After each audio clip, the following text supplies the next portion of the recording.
Daily. Taste the Daily. ఇవాళ మేము వాటి గురించి మాట్లాడి వాటి గురించి చర్చించి ఇక వీళ్ళు వినడం లేదు వీళ్ళతోని కొట్లాడాల్సిందే అని ఢిల్లీ జంతర్ మంతర్ దగ్గర పెద్ద ఎత్తున ధర్నా చేసినాం.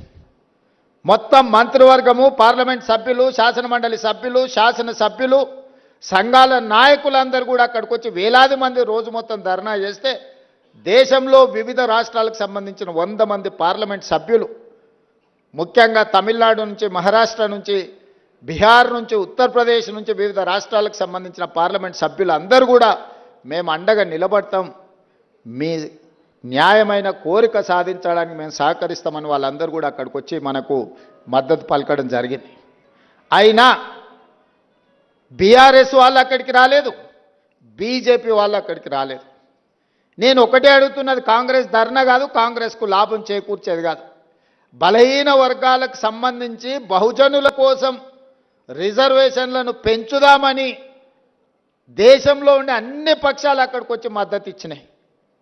మరి బీజేపీ, బీఆర్ఎస్ అక్కడికి రాలేదు, మద్దతు పలకలేదు అని అంటే మీరందరూ ఆలోచన చెయ్యండి అని చెప్పి మీకు విజ్ఞప్తి చేస్తున్నా.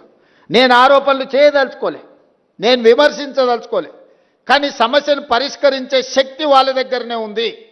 ఈరోజు అడ్డుపడుతున్నది కిషన్ రెడ్డి గారు, మోడీ గారు కాదా?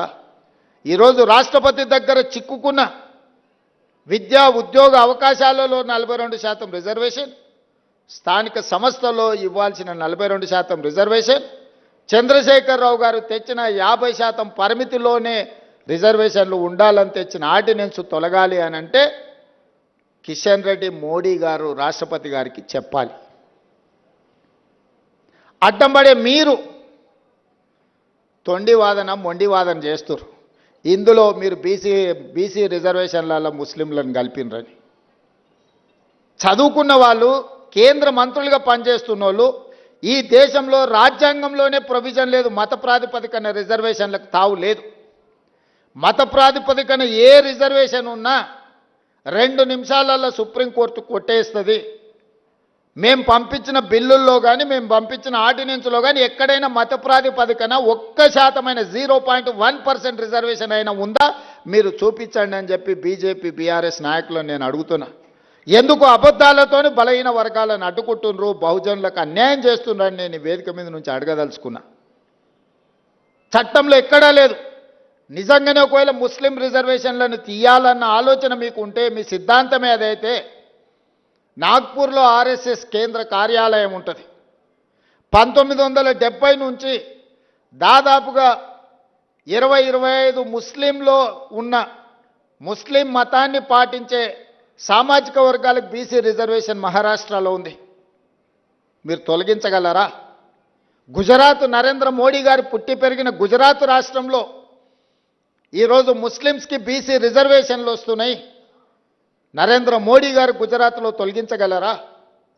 ఈరోజు ఉత్తరప్రదేశ్లో బీసీ రిజర్వేషన్లలో ముస్లింలకు సంబంధించిన రిజర్వేషన్లు ఉన్నాయి.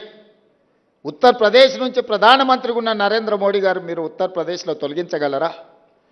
దూదేకుల కానీ, నూరు భాష కానీ, ఇతర ముస్లిం వెనుకబడిన వర్గాలు మొదటి నుంచి బీసీలలో రిజర్వేషన్లు ఉన్నాయి. మన దగ్గర కూడా దూదేకులకు రిజర్వేషన్ ఉంది, నూరు భాష ఉంది.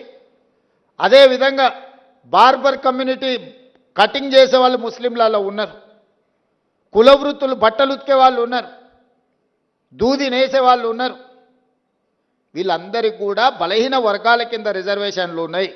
50-60 సంవత్సరాల నుంచి వాళ్ళకి రిజర్వేషన్లు ఉన్నాయి. ఇవాళ కొత్తగా ఎవరు ఇచ్చింది లేదు.